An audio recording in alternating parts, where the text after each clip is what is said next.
Hello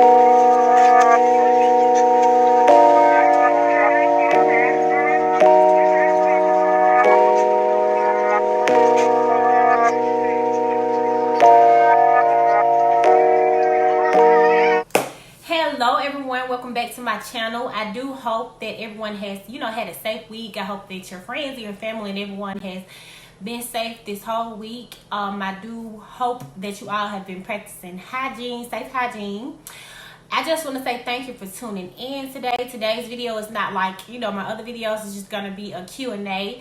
A few of my subscribers, they have questions about some of my videos and just questions in general, and today I'm going to be answering those questions, so stay tuned and I hope you all enjoy this video today. Okay, so the first question is Bible study for beginners. Where do you start? Okay, I know that when I first began to read my Bible and get into it, I started in the Psalms. And the reason why I started in the book of Psalms is because it kind of teaches you how to pray. It teaches you how to approach God, when you're getting ready to pray.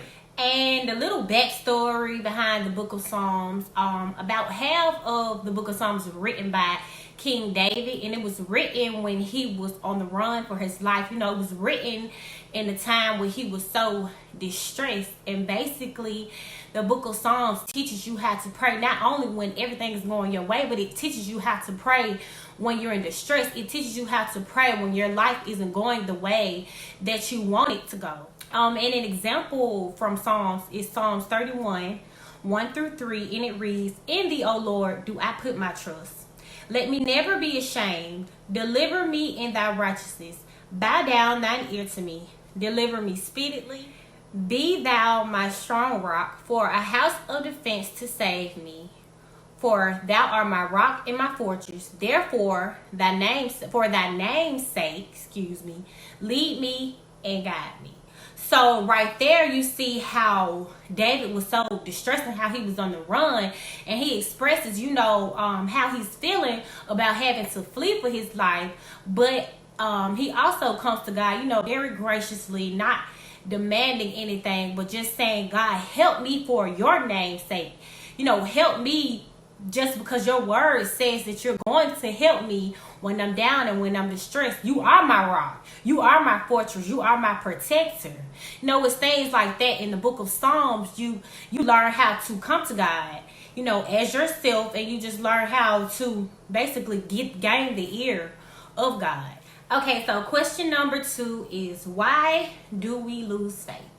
And people can lose faith for, a number of reasons, but mostly, and I would say, from probably personal experience, the reason we lose faith is when when our life starts to turn upside down, when the things that we're used to, they basically change, and your life just seems chaotic and everything seems just out of your control.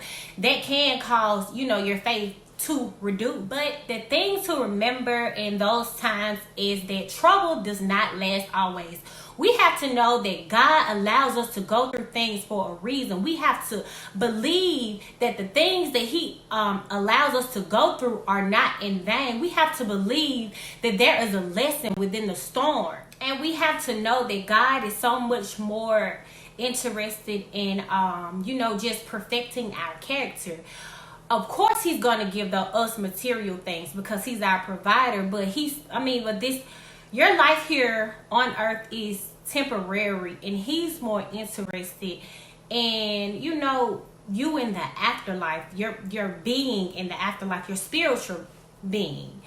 And you have to know that throughout life, the trials and the tribulations that we go through are to perfect our spiritual being, which is far more important than, our flesh. But the good thing about faith is that you only have to have faith the size of a mustard seed. And if you know anything about mustard seeds, it's like this real little, small little tiny seed. And if you have faith like that, regardless of what you're going through, even if it's little faith, you don't even have to have no big faith. Even if you just have small faith that God is going to bring you through, just with that little faith, you should be encouraged. Just with that little faith, you need to stand still and see the power of God.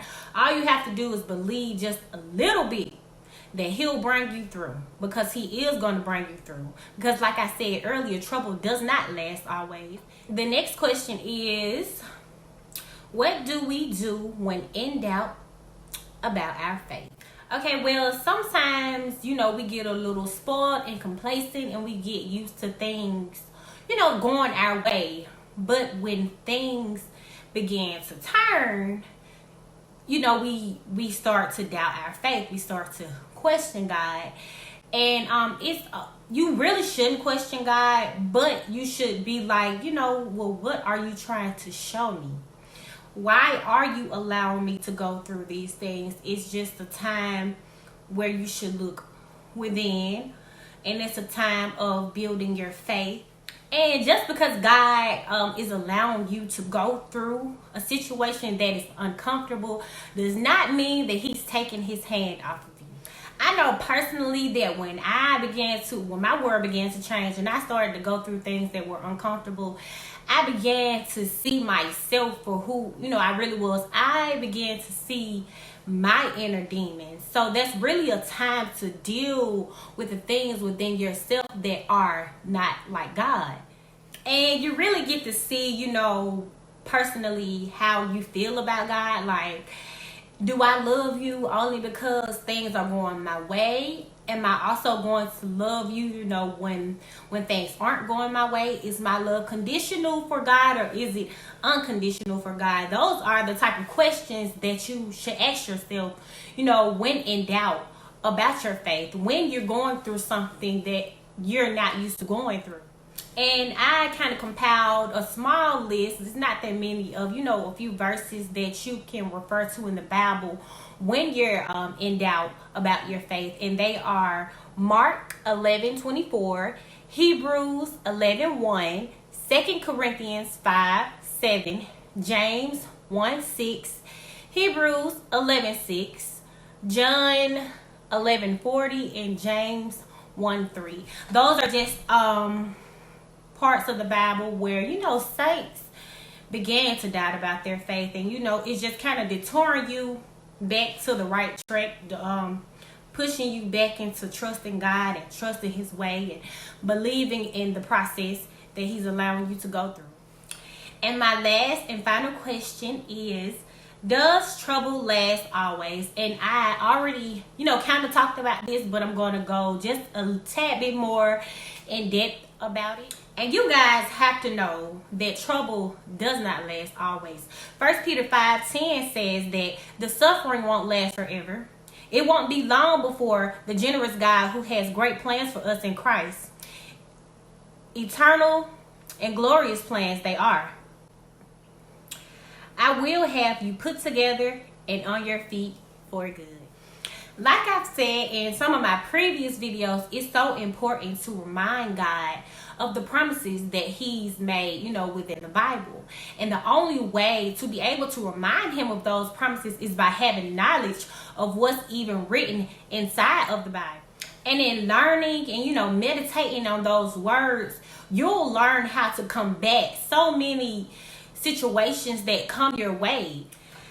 I really do hope that my answer to these questions shed some light, on situations that you all may be going through. And if any other subscribers, if you haven't come to me and asked me any questions, feel free to DM me and ask me anything you would like to be answered here on my channel, and I'll try my best to answer them. I just want to say thank you all for tuning in. Once again, don't forget to subscribe and hit that thumbs up button, and I do hope you all have a blessed week.